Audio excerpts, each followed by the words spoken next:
உங்களுக்கு ஒரு விஷயம் தெரியுமா? நம்ம வாழ்க்கையில் பல நேரங்களில் நமக்கு நிம்மதியையும் சந்தோஷத்தையும் கொடுத்தது நம்ம பேசின வார்த்தைகள் இல்லை, கான்ஷியஸாக நம்ம பேசாமல் விட்ட வார்த்தைகள் தான். உட்காந்து பேசுனா பல நாட்டோட பிரச்சனைகள் கூட சரியாயிடுங்கிறது உண்மைதான். அதே நேரத்தில் அப்பப்போ பேசாமல் அமைதியாக இருந்தோன்னா பெரிய பெரிய வீட்டு பிரச்சனைகள் கூட வராமல் தடுக்கலாம். ஆனால் நம்மளால தான் பேசாமல் இருக்கவே முடியாது.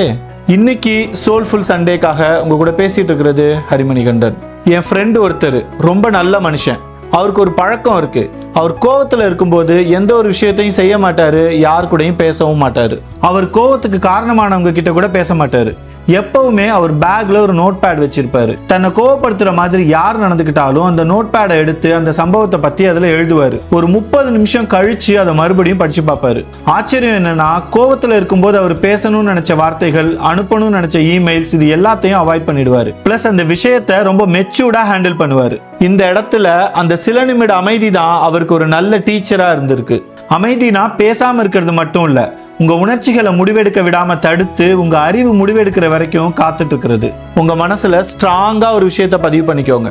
சின்ன சின்ன அடிதடியில இருந்து மனுஷன் பண்ற பெரிய குற்றங்கள் வரைக்கும் அவன் எமோஷனலா இருக்கும்போது தான் நடக்குது. உங்களுக்கு என்னோட பெரிய ரிக்வெஸ்ட், இனிமே கோவத்துல இருக்கும்போது பதில் சொல்றதோ ஒரு முடிவு எடுக்கிறதோ பண்ணவே பண்ணாதீங்க.